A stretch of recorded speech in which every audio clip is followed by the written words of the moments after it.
speaking of the IFF, and just anything, if there was one thing that you guys could change about floorball, just in general, whether it's a rule or a system that's in place, like qualification or whatever it is, if there was one thing that you could change about floorball, what would it be? Either of you or both of you can answer this, whatever works for you guys. I think Tristan's got a good answer for this one.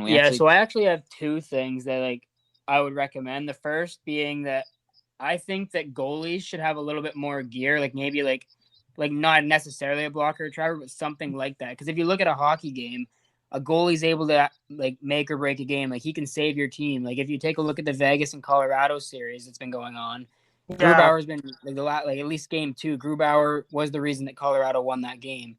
Whereas in floorball, if a team's slightly better than another team, because it's so heavily based on possession, that team's gonna win because I'm not gonna say it's super easy to score, but floorball is definitely a sport where you can shoot from almost anywhere and it has a chance at going in. So I think that if a goalie's able to actually save a team, that would make say for instance Canada playing Sweden, rather than it being a huge blowout, you give Ship a blocker and a trapper, and he's going to save at least probably close to 10 that would go in, is my guess. Their goalie's going to make the saves as well, but I think the goalie's having a bit more gear and the score is not being as high. It just makes the games closer. It's I found in Europe a lot when we'd play in our league games down there, a team would be slightly better and they'd get up 5-6 goals, and it was okay.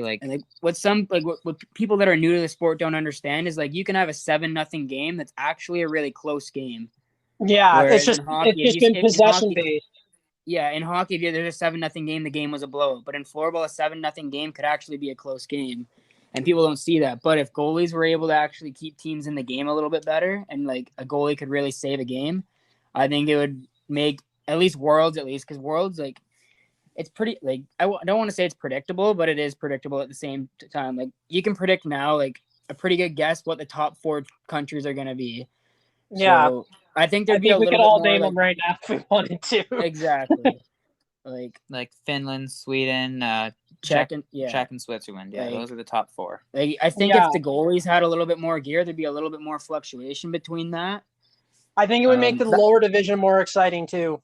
For exactly, sure, yeah.